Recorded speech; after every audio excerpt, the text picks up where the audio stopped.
जीवन का कोई भरोसा नहीं है, क्या पता कब मृत्यु हो जाए। हर क्षण हर परिस्थिति में भगवान का नाम लेते रहना चाहिए और यही जीवन का सार है। इसी के साथ में कथा में प्रवेश करते हैं। जल्दी जल्दी आप लोग मुझे बता दो, कल भागवत कथा कहाँ छूटी थी? कुंती बुआ ने दुख मांगा था। वाह वाह, बहुत बढ़िया। सब कुंती बुआ ही बैठी है यहाँ पे भी। वाह। और आप में से कोई बताना चाहे? वही कथा छूटी थी, है ना? कुंती ने भगवान से दुख मांगा था। चलो बहुत बढ़िया। एक बार सब माताओं के लिए ताली बजाएं, बुआ के लिए ताली बजाएं। दुख मांगा कुंती ने, आशीर्वाद दे करके भगवान पांडवों को भीष्म पितामह के पास लेकर के गए और भीष्म पितामह जिनके रोम रोम में बाण लगे हुए हैं, शरीर का पूरा रक्त निकल चुका है, भगवान आज उनको दर्शन देने आए पांडवों को साथ लेकर के। क्योंकि पांडव राजा बन गए थे, सारे कौरव मारे गए थे, तो भीष्म पितामह के पास लेकर के भगवान उनको आते हैं और पितामह से कहा कि आपके जीवन का अनुभव आप इनको बताएं कि एक राजा को अपनी प्रजा की कैसे रक्षा करना चाहिए, राजा के नियम क्या होते हैं और कैसे उसको अपनी प्रजा को संभालना चाहिए, राज्य संभालना चाहिए। आप अपने जीवन का अनुभव इनको उपदेश करें ताकि अब ये भी राजा बन गए हैं तो बढ़िया अपना राज्य चलाएं। भीष्म पितामह भगवान की तरफ देख करके कहते हैं कि प्रभु, जब आप इनके साथ में हैं तो फिर मैं इनको क्या उपदेश कर सकता हूं? फिर भी आप मुझसे कहते हैं कि आप उपदेश करो, आप इनको कुछ जीवन का अनुभव बताइए। प्रभु मैं इनको जरूर बताऊंगा। भीष्म पितामह कहने लगे पांडवों से कि देखो, अब तुम राजा बन गए हो और गृहस्थी हो, तो गृहस्थियों को ज्यादा आलसी नहीं होना चाहिए, ज्यादा से ज्यादा धन कमाना चाहिए और धन इसीलिए कमाना चाहिए कि फिर उस धन का 10वां भाग आप दान करो। क्योंकि भले ही आप ईमानदारी से कमाते हो, ईमानदारी का खाते हो, पर जो धन आपके पास आया है किसी और के पास से, जरूरी थोड़ी कि वो ईमानदारी का हो। तो दान करने से, उसमें से यदि आप 10% नहीं 5% ही दान करोगे तो बाकी का जो धन है वो शुद्ध हो जाता है और फिर आप उसको किसी भी कार्य में लगाओ, अच्छे कार्य में, तो आपका वो कार्य बनता है, सफल होता है। कहते हैं तन पवित्र सेवा किए, धन पवित्र कर दान, मन पवित्र हरि भजन सो, होत त्रिविध कल्याण। तन पवित्र होता है भगवान की सेवा करने से, संतों की सेवा करने से, सद्गुरु की सेवा करने से तन पवित्र होता है, हमारा चरित्र शुद्ध होता है। और धन पवित्र कर दान, धन पवित्र होता है दान करने से। और धन की 3 गति, दान की 3 गति बताई गई है। धन की 3 गति होती है। कौन कौन सी? दान, भोग और नाश। 3 गति होती है धन की। पहला क्या है? दान। आपको भगवान ने धन दिया है तो दान करो। दान करने से धन और बढ़ता है। कभी ये नहीं कहना कि दान करने से कम हो गया। दान करने से तो और बढ़ेगा। क्यों? क्योंकि आपने अच्छी जगह दान किया है। बुरी जगह उसको लगाओगे तो वो तो घटेगा। अच्छी जगह दान करोगे तो दान करने से धन और बढ़ता है। तो पहला है दान। दान करिए। शास्त्रों में भी ऐसा कहा गया कि 100% आपके पास धन है, उस धन का 10%, 10वां अंश आप दान करो।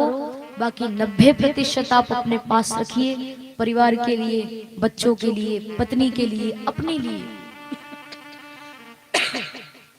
दान करना चाहिए। दूसरी गति है भोग। संत महात्मा कहते हैं कि आप ज्यादा ही कंजूस हो कि साहब हम दान नहीं कर सकते, हमसे पैसा नहीं छूटता, तो उसको भोग में लगाओ। भोग यानी आप संतों को भोजन करवाओ, आप ब्राह्मणों को भोजन करवाओ, आप कन्या भोज करवाओ, आप भंडारा करवाओ, आप गौ माता को रोज अपने घर से एक रोटी देकर के आओ, किसी गरीब को भोजन कराओ, जिसको आवश्यकता है उसको भोग दो, उसको भोजन करवाओ, उसको दान करो।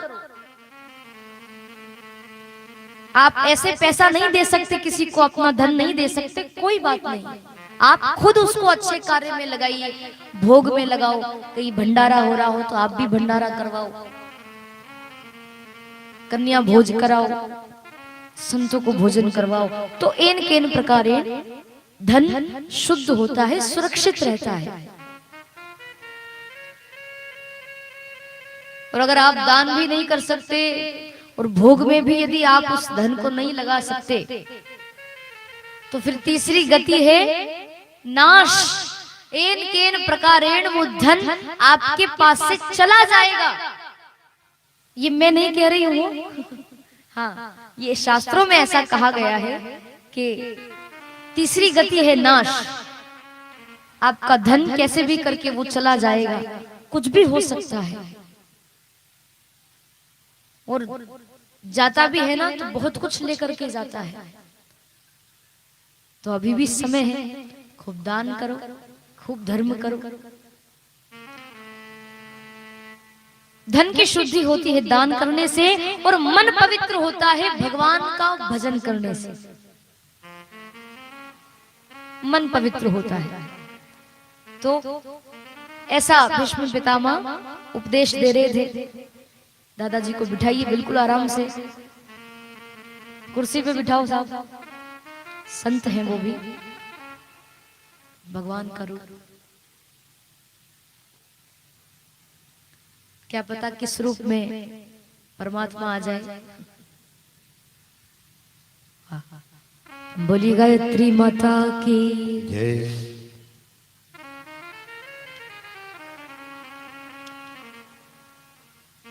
तो मन पवित्र होता है भगवान का भजन करने से। ऐसा भीष्म पितामह पांडवों को उपदेश कर रहे हैं। वो भीष्म कहने लगे कि देखो तुम राजा बन गए हो, तो राजा को भले उसके प्राण ही क्यों ना चले जाएं, लेकिन फिर भी अपनी प्रजा की रक्षा करना, प्रजा का ध्यान रखना, मेरे राज्य में कोई दुखी तो नहीं है, ये देखना राजा का परम कर्तव्य होता है, अधिकार होता है। तो ये ध्यान रखना। और राजा को कभी पाप नहीं करना चाहिए।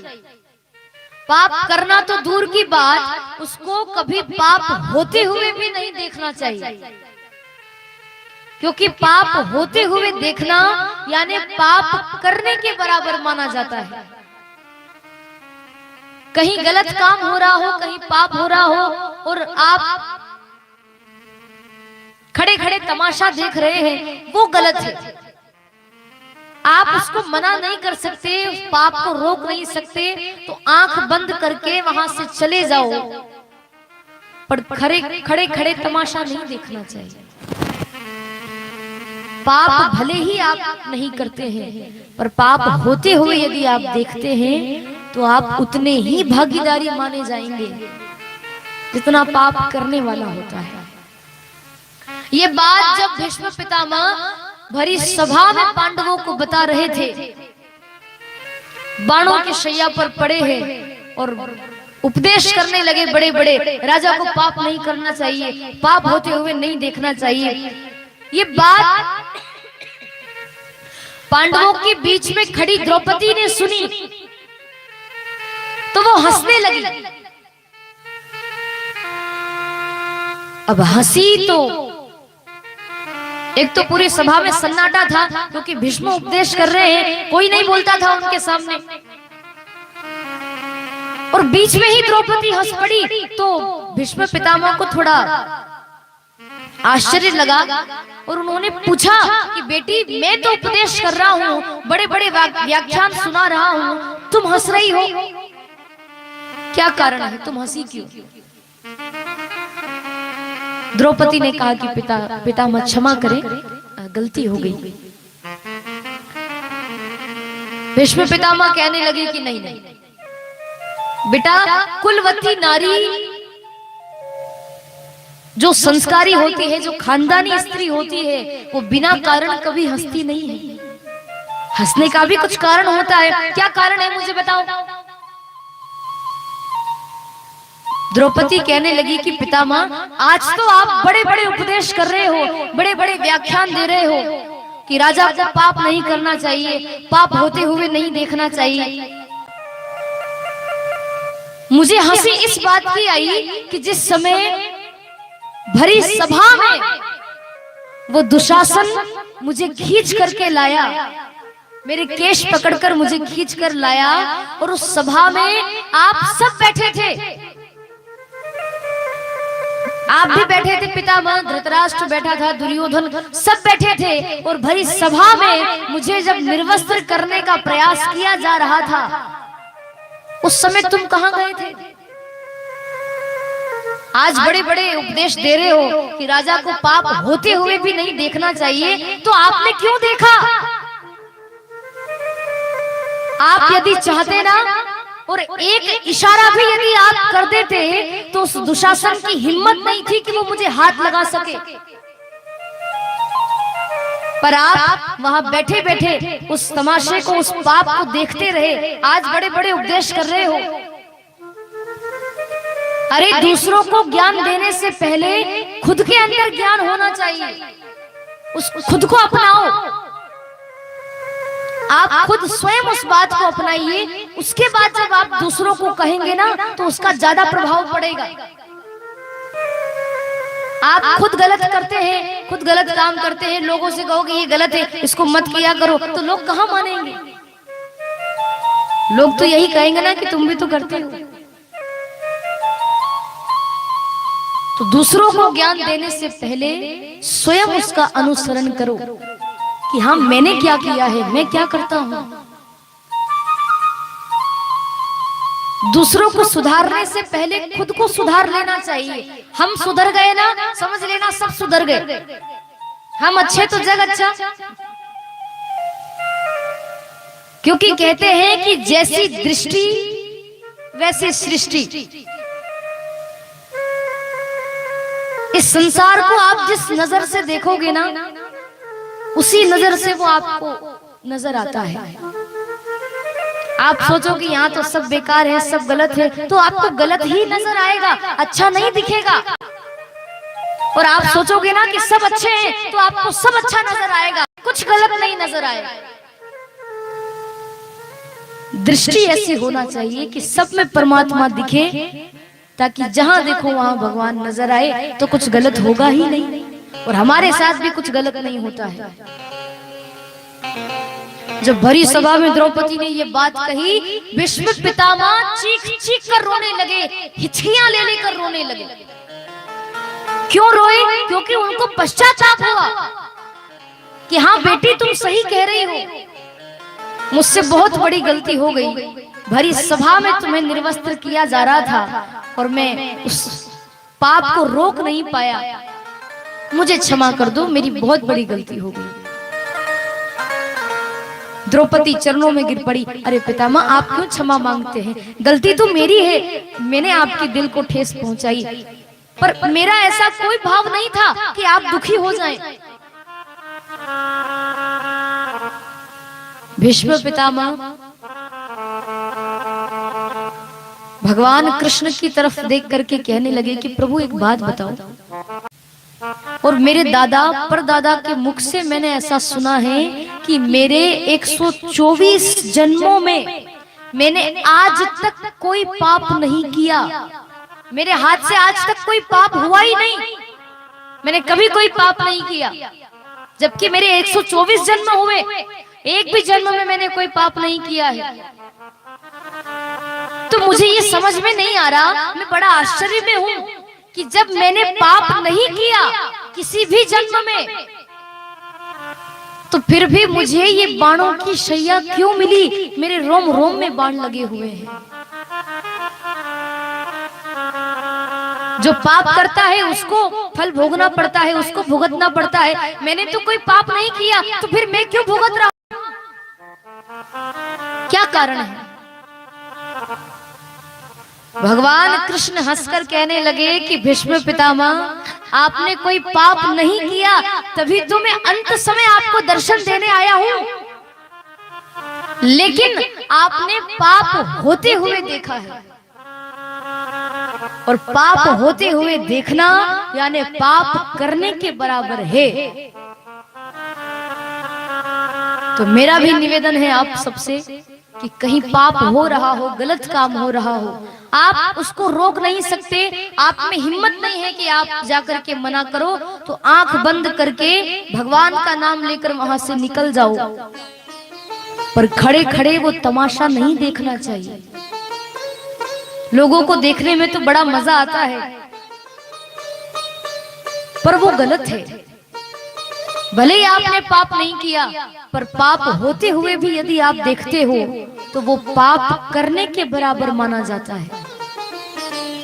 उस परमात्मा के यहाँ तो सब वो लिख लेता है ना, किसने क्या किया क्या नहीं किया।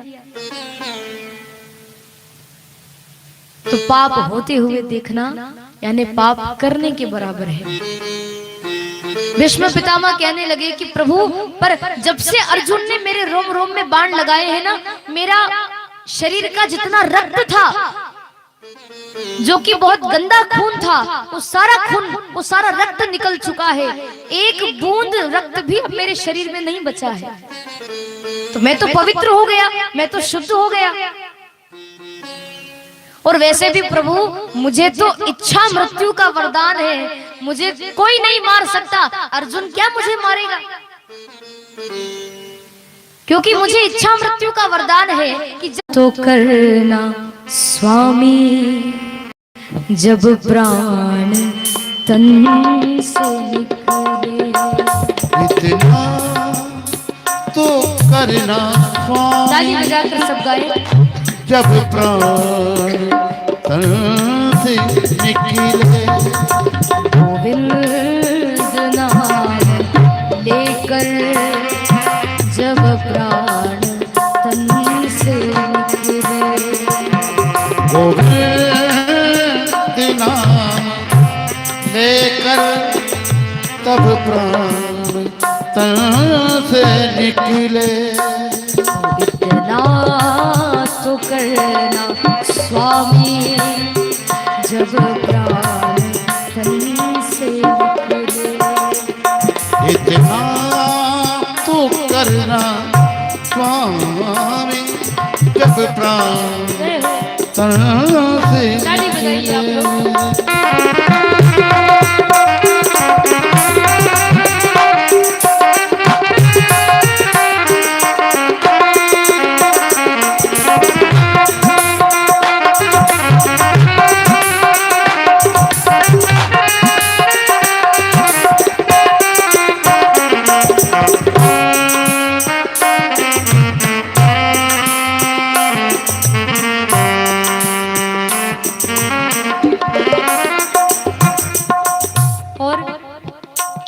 कहता है कि जब मेरे प्राण निकले तो मैं कहाँ रहूं?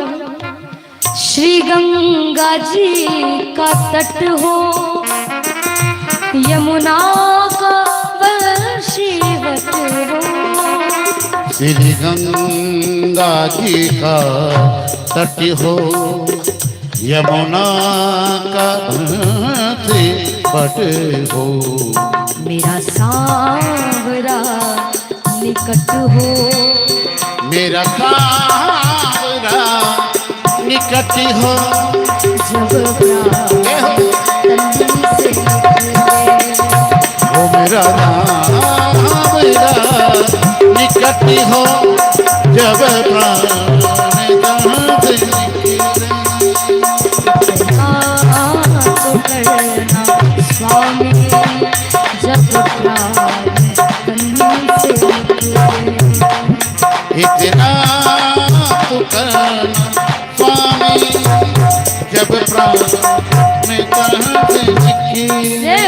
सभी लोग प्रार्थना करें।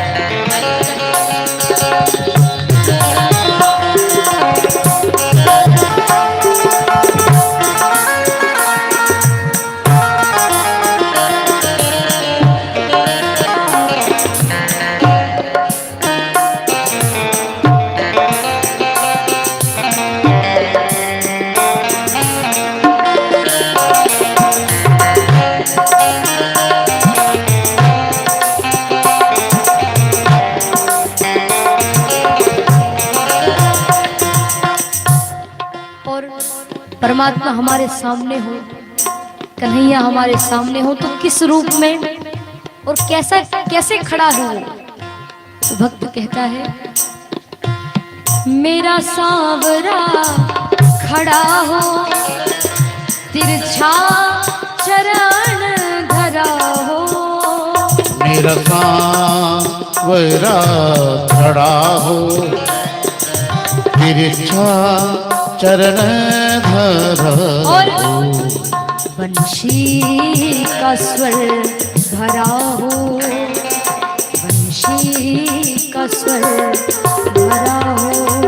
जब प्राण तन से निकले, इतना तो करना स्वामी, जब प्राण तन से निकले।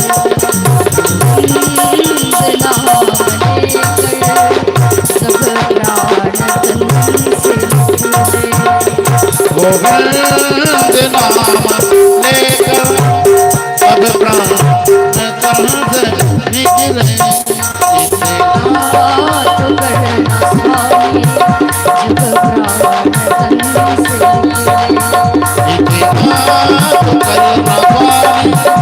जब प्राण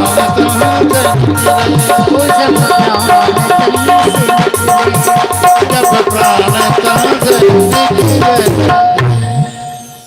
बोली गोपाल कृष्ण भगवान की जय। तो भीष्म पितामह ने भगवान को देखा, भगवान से कहा कि प्रभु जाते जाते अंतिम समय, अंतिम बार मैं आपसे एक वरदान मांगना चाहता हूं। भगवान ने कहा कि मांगो। भीष्म पितामह कहने लगे ऐसे नहीं, पहले मेरी सौगंध खा करके कहो कि मैंने तुम्हें वरदान दिया। तो भगवान कृष्ण पांडवों के बीच में से आए, भीष्म पितामह के पास बैठे और उनका हाथ अपने हाथ में लिया और भगवान कहने लगे बताओ क्या मांगना चाहते हो, जो मांगोगे मैं तुम्हें दूंगा। भीष्म कहने लगे कि प्रभु जब आपने बोल ही दिया है तो मेरी ये इच्छा है कि अब मैं तो आपके धाम को जा रहा हूं ना, तो प्रभु मेरी एक बेटी है, मेरी पुत्री है, उस बेटी को मैं आपको समर्पित करना चाहता हूं, उसके बाद आपके धाम को जाऊंगा। ओहो, ये बात जैसे ही भीष्म पितामह ने कही ना, सारे पांडव और द्रौपदी जितने लोग खड़े थे वो सब आश्चर्य में पड़ गए, एक दूसरे की तरफ देखकर कहने लगे कि ये बाबा क्या कह रहा है, ये तो बाल ब्रह्मचारी है, इन्होंने तो विवाह ही नहीं किया, बेटी कहां से पैदा हो गई? ये क्या कह रहे हैं? भीष्म पितामह कहने लगे कि प्रभु, ये जो मेरी बुद्धि है ना, मेरी मति, ये बुद्धि ही मेरी बेटी है, अलग से कोई बेटी नहीं। ये जो मति है, ये जो बुद्धि है, इस बुद्धि को मैं